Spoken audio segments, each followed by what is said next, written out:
I remember feeling incredibly angry. It felt like an enormous waste. We couldn't believe that it happened to Dick, who was the most charming, effervescent person that you could imagine. Carrie wrote home from the Gridley, "Dear Mama and Papa, what can I say? What a goddamn total waste. I was on the bridge. When I read the telegram, it took moments to sink in. Then I just walked off the bridge and cried. A pathetic and very empty kind of crying that turned to anger and bitterness."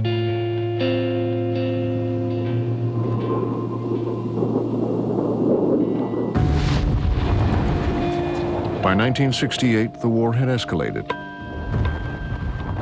At year's end, a total of 17,000 Americans had died. But a few days before hearing of Pershing's death, Carey had requested to serve his second tour in Vietnam. When the Gridley put into port in Da Nang, he wrote to his friend, David Thorne. There is no doubt now that I want to come back here for my next tour. It's the only way to feel close to what is going on and gain so much from what you see and hear. We have started a large offensive over here, and the place seems to be bustling.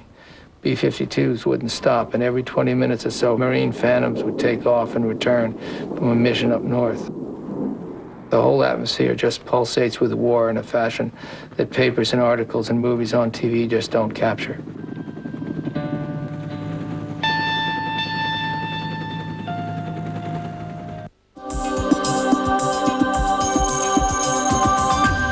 Love movies! After a rather unusual accident 13 years ago, Ted is still crazy about Mary. Crazy about...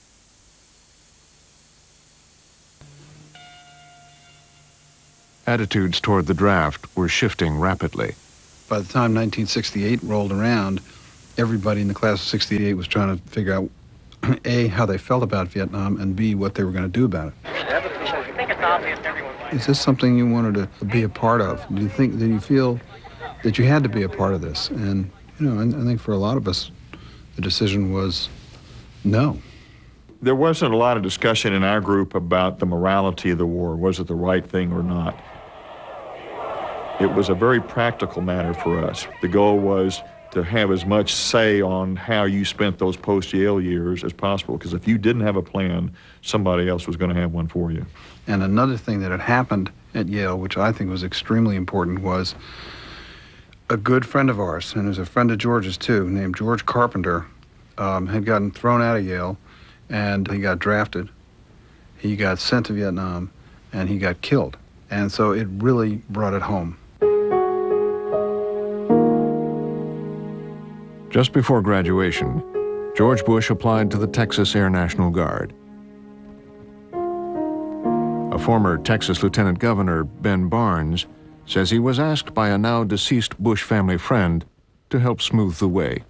I made a call because a friend asked me to allow young George Bush to be considered for the National Guard. His father was a congressman, and that would be the reason probably that I made the call. But, you know, you got to look upon this and turn the clock back to 1967, 68, and 69. There was a war going on. There were many, many requests to get in the reserves and National Guard at that time. But it was clearly understood that by making the request, you were asking to spare someone having to go to Vietnam and fight there. No, I think that's an interpretation that can be made. George would be enrolled in the Guard for the next 6 years. Clearly, he came to the conclusion that joining the Air National Guard was a nice solution to a problem that existed. It was an outstanding solution because I, too, tried to come up with that solution. In November of 1968, Lieutenant John Carey reported to Cam Ranh Bay, Vietnam, to take command of Swift Boat Number 44. But here's this, as we called it, 68, long, tall preppy coming from New England. Now, what's this guy going to teach me that I don't know since I'm a ridge runner from the hills in Arkansas? You know, he kind of looked at us and says, you all don't need me, but I need you. What can we do to make a team work? When you came down and you asked, you know, what can we do to make it work versus someone coming and saying, okay, I'm the boss, this is how it's going to happen. You know, that triggers it in your mind that, hey, we can get along with this man. Initially, Carey and his crewmates patrolled the coast. But after 2 weeks, Carey and his crew went from having one of the safest assignments in Vietnam to one of the most dangerous. Under the newly launched Operation Sea Lord, Carey was ordered to cruise the inland waterways of the Mekong Delta. The concept had changed completely because our boats were up rivers, up canals, where we were at on the west side of the Mekong Delta, and the action was very intense. I thought it was a lot of fun at first until, you know, I actually saw what bullets would do. You were always at the ready. We was always in our combat positions, you know, so it was always tense. That's the way it was with me. Once the shooting started, hey, okay, now we do business. John Carey spent 4 months on the rivers, commanding 2 separate boats. Aboard the second, Swift Boat 94, his crewmates remember one day above all. Charlie was shooting at us from the jungle. John Carey gave me the order, beach the boat. They could see that one Viet Cong had a deadly B-40 grenade launcher. We knew we had to go and get this guy. Lieutenant Carey chased him down, ran around a hutch to find this guy and shot him and retrieved the B-40. It was almost unprecedented for John Carey to beach the boat and jump and go on shore. But it saved our lives. You know, that was what counted. The U.S. Navy awarded Carey a Silver Star for his bravery that day. But Carey's diary at the time reveals growing disillusionment over the ease of killing, of futile missions, of absurdity. Vietnam, he wrote, just didn't have any meaning.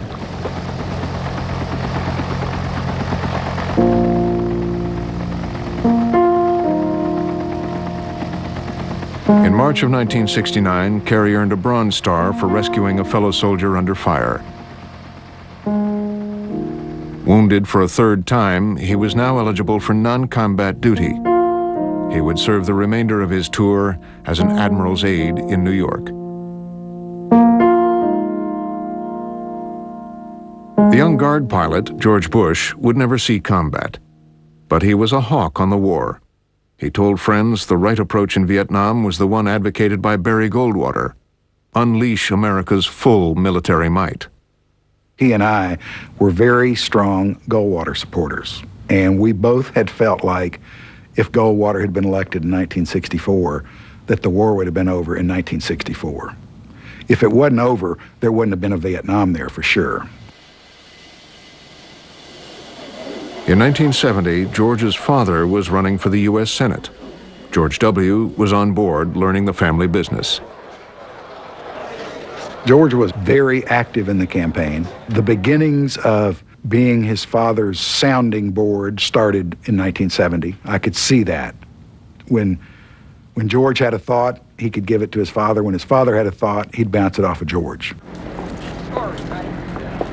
No one thought of him as a future candidate, but he was seeing what it took to get elected. Because he is a member of the minority party in Texas, Congressman Bush feels he must meet as many people personally as he possibly can. Kay Bailey, Big 2 News, on the scene with the Bush campaign.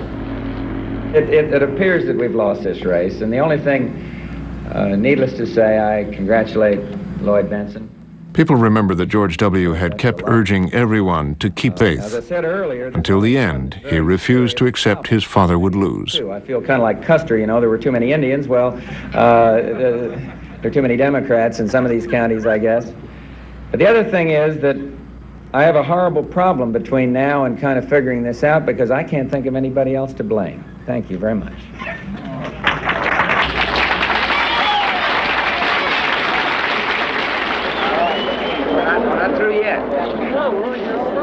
Nixon rescued Bush Sr., appointing him to be the next ambassador to the UN. The Bush family was still in the political game. the relief for me is really great, just to know that my family is so happy after kind of a tough defeat in November, but now, you know, new life and new vigor has kind of sprung back into our veins. Kay Bailey for Big 2 News on the Scene. John Kerry was still in the Navy, but he was increasingly troubled by the war. News that one of his swift boat mates had been killed back in Vietnam was devastating. The war seemed a terrible mistake. Returning to civilian life, he married his fiancée, Julia. He wanted to enter politics. He joined a small but vocal anti-war group, Vietnam Veterans Against the War.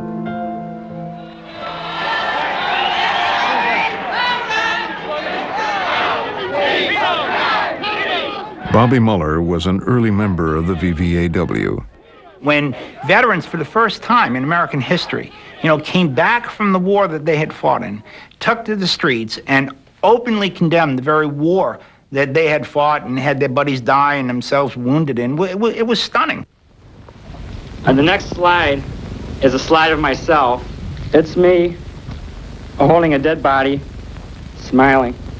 I'm extremely shameful of it.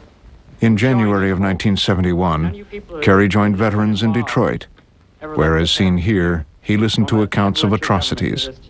Is there something that you really kind of want to say in terms of the crimes and why They continued to hold hearings and organize veterans in other cities. Kerry became their spokesperson. He was clean-shaven, presentable, and rational. And I could say a lot of us were irrational, and really, caricatures of the counterculture of the day. Think of Woodstock. John was very presentable in all seriousness.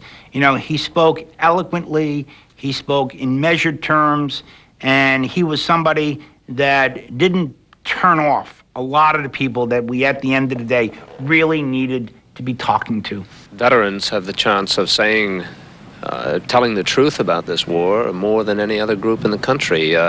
Businessmen have protested, students have protested, mothers have protested, everybody has. But the men who fought the war, who know what it's like, who know what we're fighting, who know what they've been made to do, haven't. And it's the first time in history that they're going to do that. On April 18th, 1971, 1,000 Vietnam veterans marched on Washington.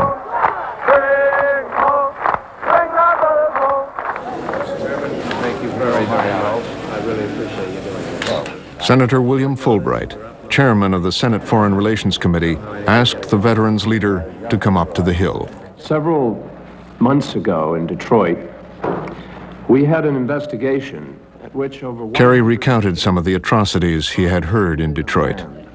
Cut off limbs, blown up bodies, randomly shot at civilians, razed villages in a fashion reminiscent of Genghis Khan, shot cattle and dogs for fun, poisoned food stocks, and generally ravaged the countryside of South Vietnam. Kerry's descriptions of other soldiers' accounts of atrocities angered many veterans. He was calling for an immediate end to the war. Kerry and 800 veterans stood before the Capitol and threw their war decorations away. And I got a Purple Heart here, and I hope I get another one fighting these mother... Kerry threw away his ribbons. He left his medals at home.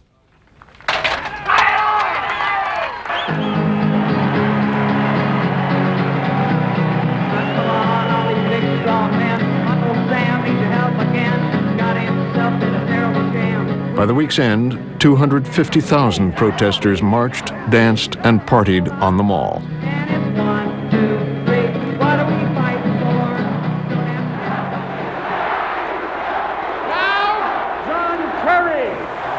What we have to decide is that we're going to keep coming back until this war ends.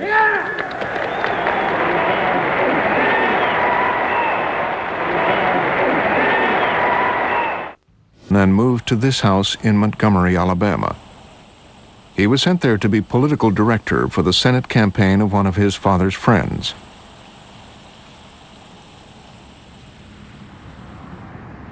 He was obligated to continue his military service. He requested a transfer to the Alabama Air National Guard. pilots with the 187th were told to expect someone important.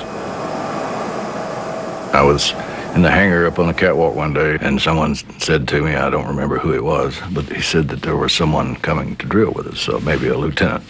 And I was excited because we were kind of short on young officers and looking forward to meeting someone from out of town, and I got the impression that it was someone important. But come drill weekend, he wasn't there. The base was small. There were only about 25 pilots. A newcomer should have been noticed. Penalties for not showing up for guard duty could be harsh. Back then, during the Vietnam War, anyone that didn't maintain their currency could be ordered into the Army, active. And most absolutely positive, the next stop would be Saigon.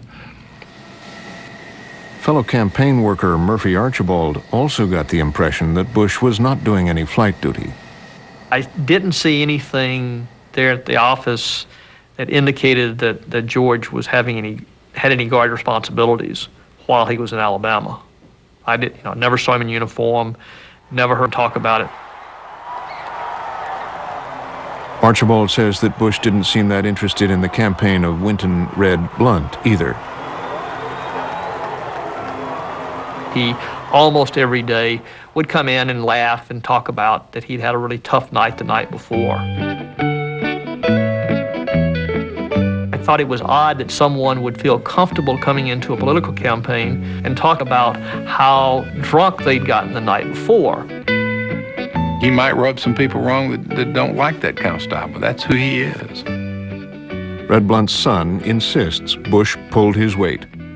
Campaigns are erratic to start with. If you're a person that's in at 8 and leaves at 5, are you pulling your weight more than in at 12 and out at midnight?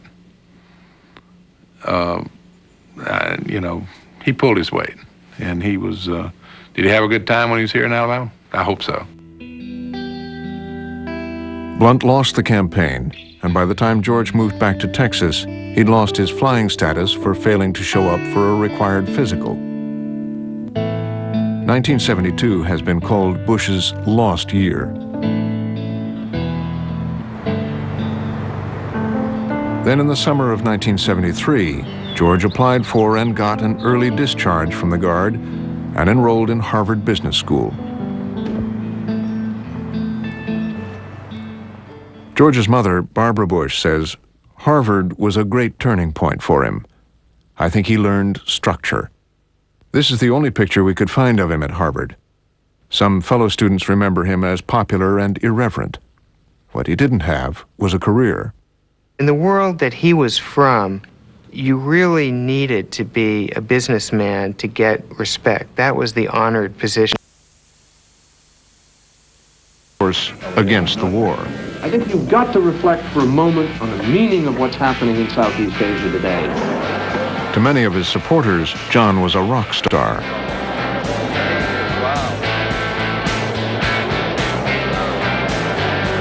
Thanks very much. Stay with it, all right? What are you doing here? Over 6,000 volunteers joined the Kerry campaign. By October, he was leading the polls by a 2-to-1 margin. John had a lot of supporters. I mean, John's campaign was like the Dean campaign, okay?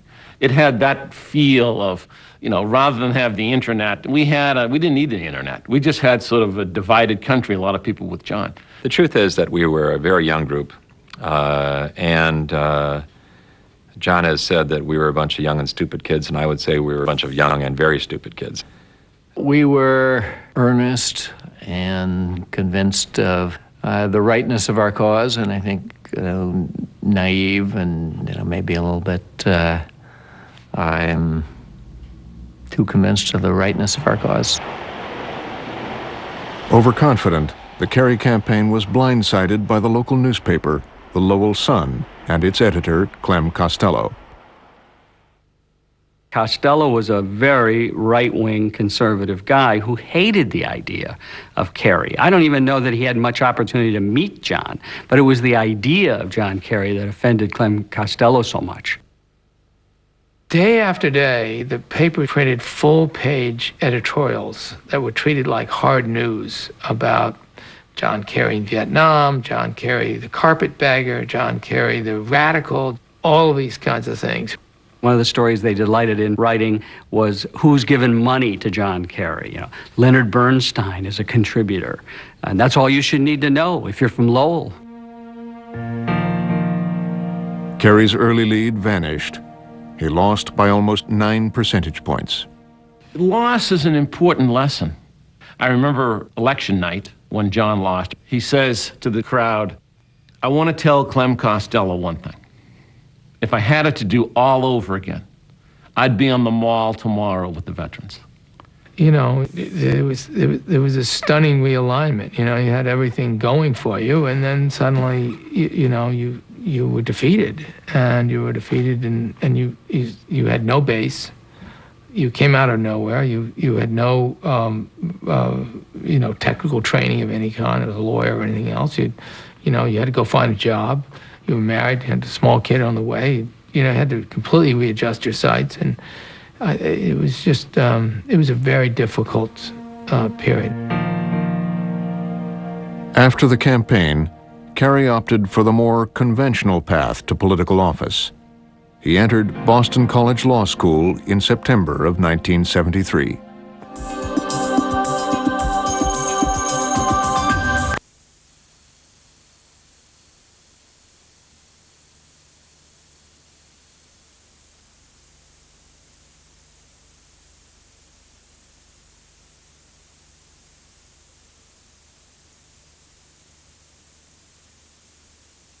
Pulled out of the recession by, believe it or not, depression, by the worst ogre of the century, Adolf Hitler.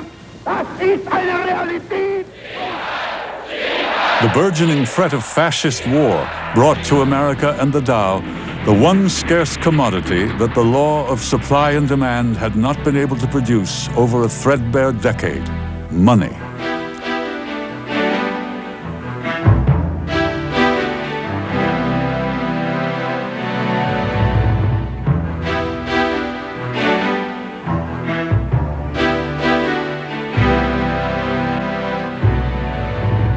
The government poured spending by tens of billions into rebuilding the nation's decrepit war machine.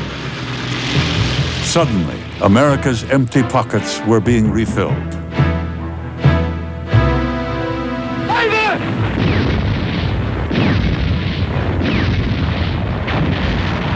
The fierce, expensive 4 years of World War II were financed with mountainous deficits. Hordes of cash built up demand for goods not manufactured for 15 years of depression and war.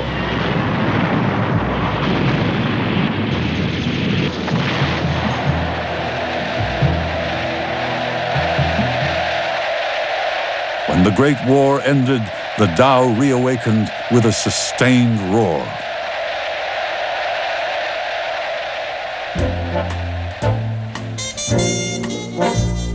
You're into the 50s. You have Dwight Eisenhower as president, you have no inflation, you have all these young men who have come back from war, who want to get jobs and who want to raise families. So now you got a boom going on. People say, wait a minute, I didn't live through the Depression. I don't carry that baggage. I want to buy stocks.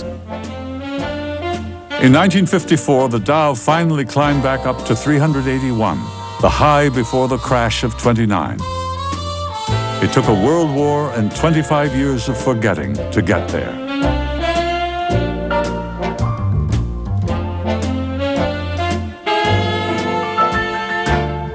Spending for homes, cars, spacecraft, and fun rolled into the companies that supplied them and into their payrolls.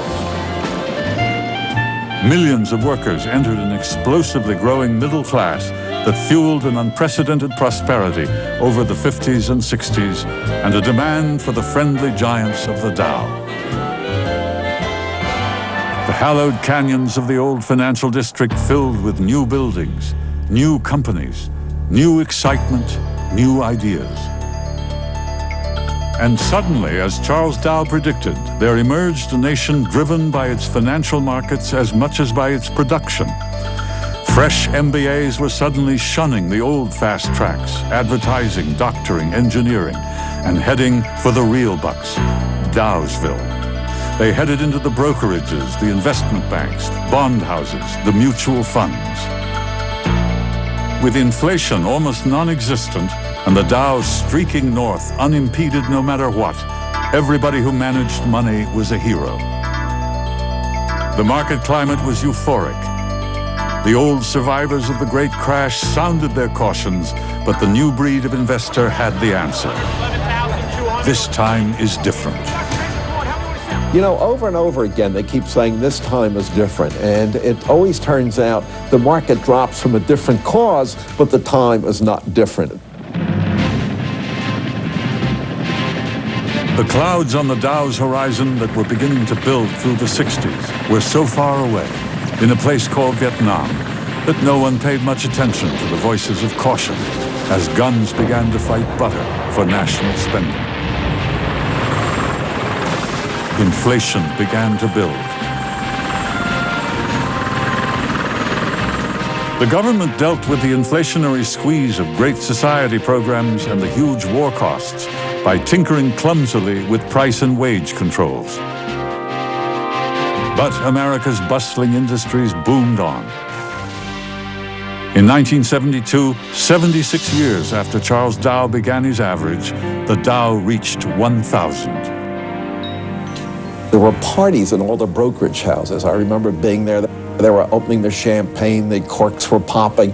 This was a big thing. This was a major milestone in America. The Dow hit 1,000, imagine that.